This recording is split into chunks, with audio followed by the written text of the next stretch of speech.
Coming up on this week's episode of Flashtalk, we sit down with Kent State football co-offensive coordinator and wide receivers coach Clay Patterson to talk about the success of Kent State's offense the last 2 weeks. Then Kent State soccer assistant coach and all-time leading scorer in program history, Jenna Hellstrom, sits down with us to talk about the stretch run for Kent State soccer. Then Veronika Kedronova joins the show from the Kent State women's golf team, fresh off 2 individual titles in the fall season. Finally, Dr. Theresa Walton-Fissette joins us, who's Kent State's faculty athletic representative, to talk about leveling the playing field. All that and more coming up in a flash.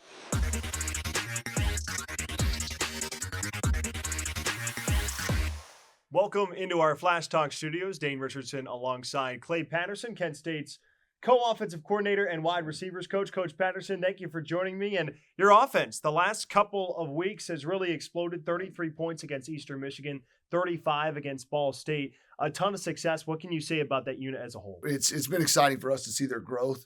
Everything we do is process driven, and we've got some young players that we're growing up, and get them to do what's right, and it's showing.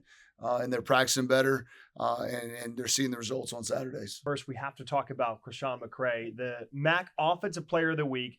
8 receptions, 213 yards, 3 touchdowns. He's had over 400 yards receiving the last 2 weeks. I mean, how good of a player is he? We kind of see it on the field, but what goes into his preparation process that makes him so good? He's really has dove into his process every day of how he meets with me extra, what it takes to be a receiver, how he prepares. And he's really leading our receiver room and our offense and showing it, what it looks like to win, and to prepare to win.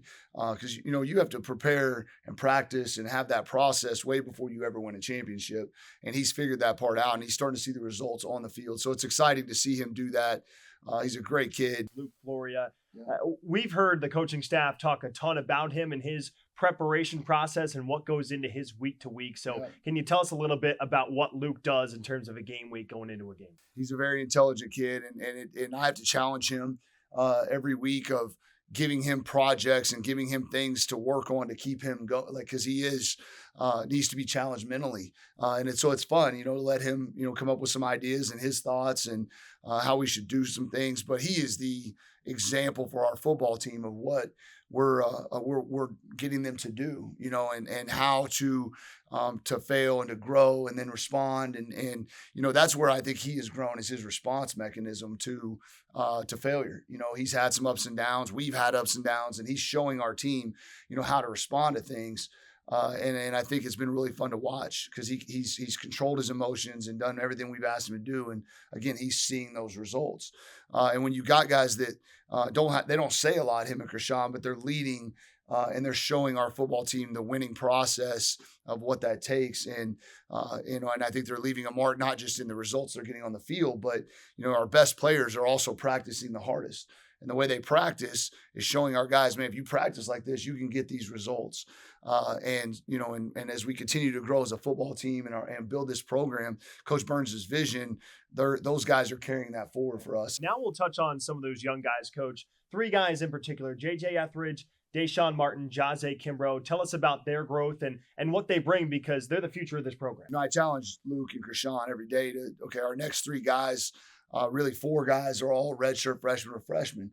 And they don't know what it looks like at this level yet to go do that. And, to see Deshaun, starting with him to do what he's done as a freshman, he hasn't got a lot of opportunities with the ball yet, but he started every game. He's very detail-oriented. He works really hard, and he's putting some things on film that, once he gets the ball, I think people are going to be really worried about him as well. A lot of people are starting to focus on Luke and Chrishaun, and when Deshaun steps up, when Jahzay steps up, those guys can take the pressure off of it. And you got J.J. Etheridge, who is, maybe one of the fastest guys in this league. The kid is one of my favorite guys to coach every day, because he challenges me to help him every day, and he always wants to know why, and I have to give him answers and show him the way. And he is a guy that the Kent State fans are going to know a lot about really soon. Coming up at Bowling Green, tell me, as an offense, what are you expecting from a really veteran defensive group in Bowling Green? They're we've had some experience with them playing them at Minnesota, and they're a really well-coached football team. They play really, really hard. They're sound in their schemes, and they're gonna put some challenges on us. But I think this is a good time for us to go test ourselves versus that. Our guys are getting a lot of confidence week in and week out. We just have to go finish, drives, finish plays, finish games, and they're going to challenge us to do that because they finish every play on defense, and they do it with physicality. So, we've learned a lot of lessons the last 2 weeks. Our guys are learning how to win. And I think this is going to be a really good challenge on the road for us. Kent State football this Saturday at Bowling Green at 3:30 on ESPN+. That's co-OC and wide receivers coach Clay Patterson. Coach, thanks for the time. Thank you, guys. Thanks for having me.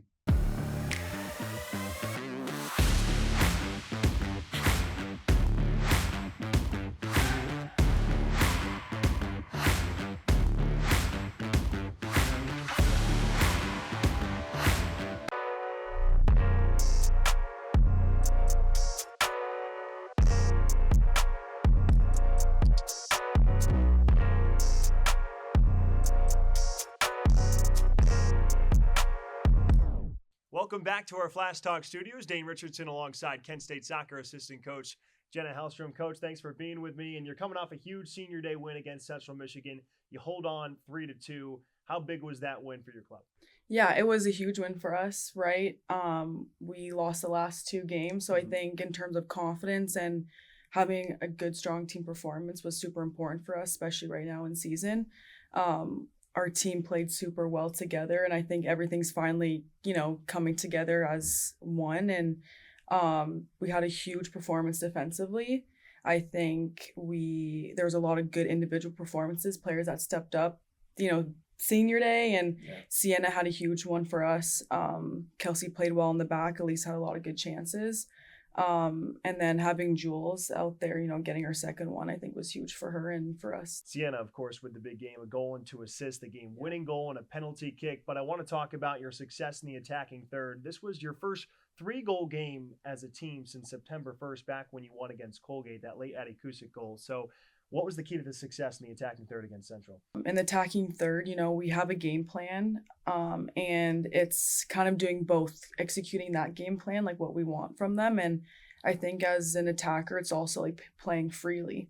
And that's exactly what they did. And it was really nice to see. It was good, especially for their confidence as attacking players, right?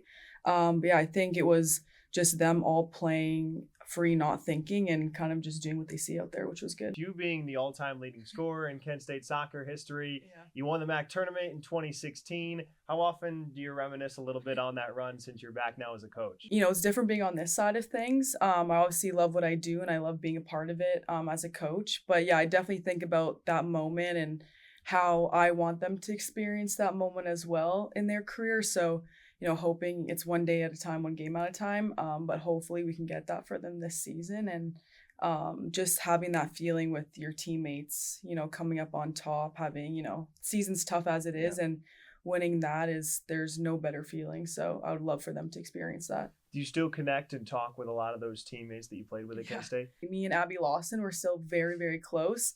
We FaceTime all the time. The other ones too, I'm still very close with, but especially me and Abby, we've stayed connected, and we definitely do talk a lot about that season and just how much it meant to us. And it was essentially like our biggest moment in our careers, even both of us, right? She stopped playing after college, and even for me, it was, I would say, the biggest one.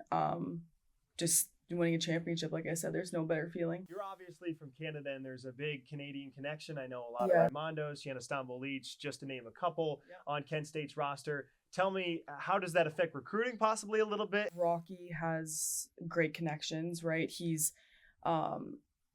loves going down there to recruit, right? He's from Toronto, so he's always there. But like I said, he has great connections with youth national team coaches and with all the club coaches down there. So he has a great job of, connecting with them on a regular basis and all that stuff. So it definitely helps that we're all from Canada and me being part of the national team and that stuff. But we love the Canadian mentality, and we hope to get a lot more from there as well. And you just mentioned, Coach, that you were a part of the national team for a few years.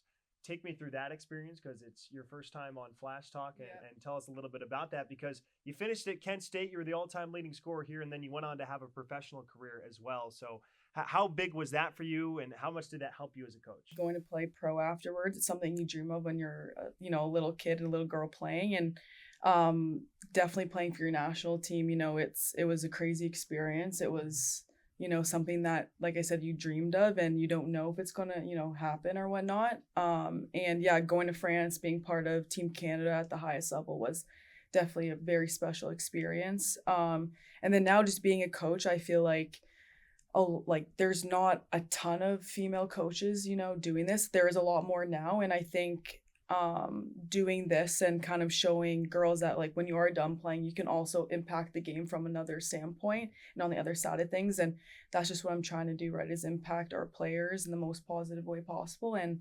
yeah, like I said, from playing pro to now doing this, it's definitely different, but I love it. What are you looking forward to most with a group that's mixed with not only great veteran players like Sienna and Elisa, but good freshman players like Jules Dolinsky and others? It's just one game at a time, right? We can't be too focused on, like, what happens if this happens, this outcome, all those things. So I think, like I said, we're just taking one game at a time. Anything could happen.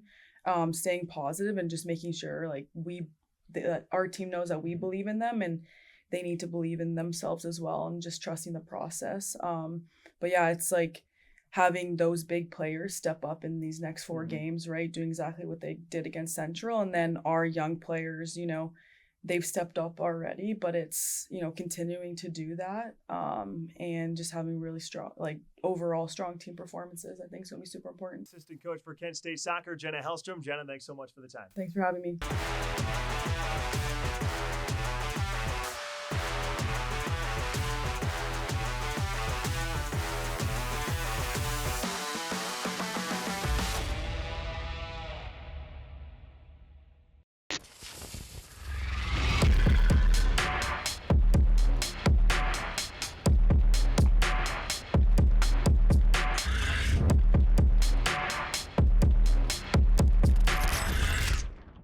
Welcome back to our Flashtalk studios. Dane Richardson here with Kent State sophomore on the women's golf team, Veronika Kedronova. Veronika, thanks for being with me. And you've won 2 individual tournaments so far in this fall season.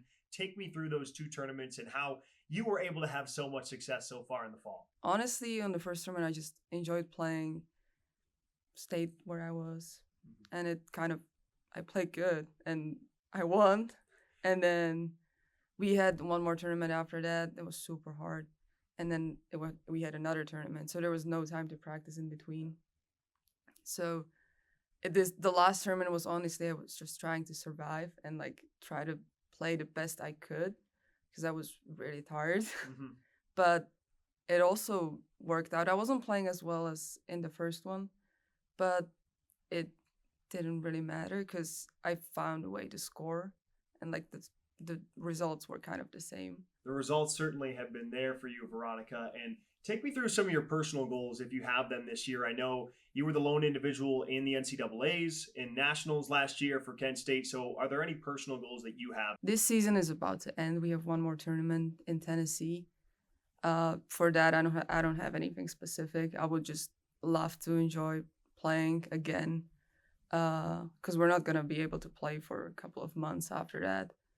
And then for the spring, I would love the team to do well. I also want to play my best, but I don't have really anything specific. It would be great to play the nationals, but as a team, it would be way better. You played for your national team a couple of times in the Czech Republic, and you told me a little bit before this how much energy there is competing for your country. Take me through that a little bit and what it means to you when you can play in those type of tournaments for the Czech Republic. The site changes every year. This year was in Spain. It's just so different because you're playing for something bigger than you. And you get to play with your friends and with people you've competed with most of your life. And it's so much fun because you play directly against other countries, and it's like electric. I know that's got to be one heck of an experience. And take me through your off season going in to your sophomore year. What in your game was something that you worked on? Was it your drive, your short game? What did you improve on going from year 1 to year 2? It's mainly my driving, because my bad drives are better, so I'm better at getting in position quicker. But it's overall, I would say, my game, because my short game's gotten better. My approaches are kind of the same. But I would also say my attitude changed a bit.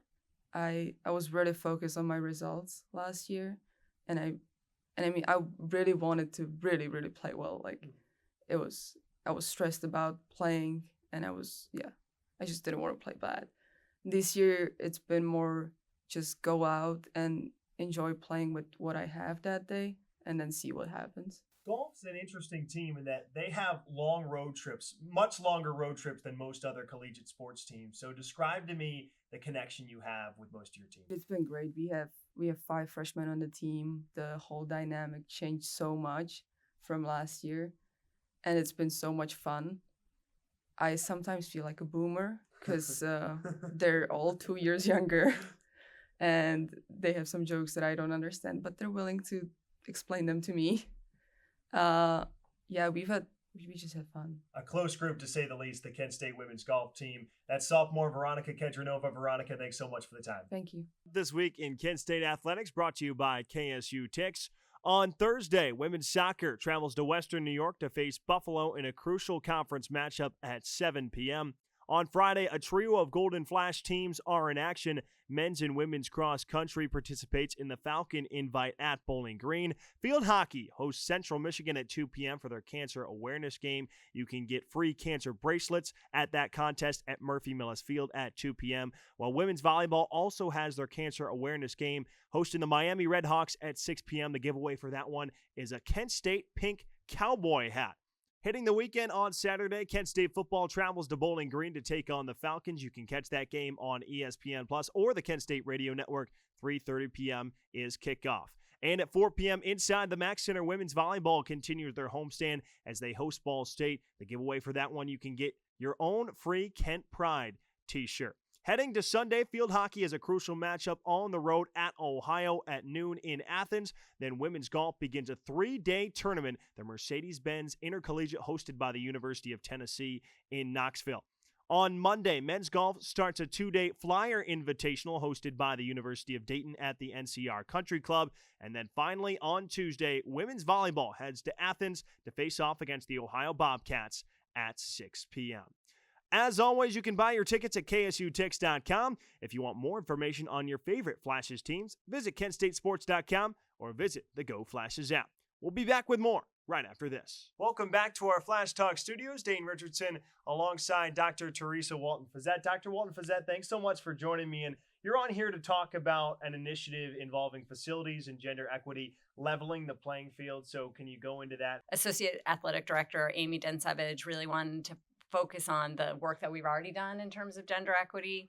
People might not know the NCAA used to require for all institutions to do gender equity self-evaluations. They stopped doing that in 2010, but Kent State continued to do that. That was based on the work of the previous faculty athletic rep, Dr. Kathy Wilson, and she thought it was important for us to continue to do that. And so I think Amy really thought it would be great for us to highlight the work that's come out of those self-evaluations. And most recently, obviously, the dedication of the Divine Diamond and the new field at softball, which is fantastic. The first gender equity review committee I was on in the 2014, so that first one, Dr. Divine was on that committee. Wow. So it's really come full circle. The gymnastics room had a complete overhaul, and it's much safer, much more up to date, state of the art.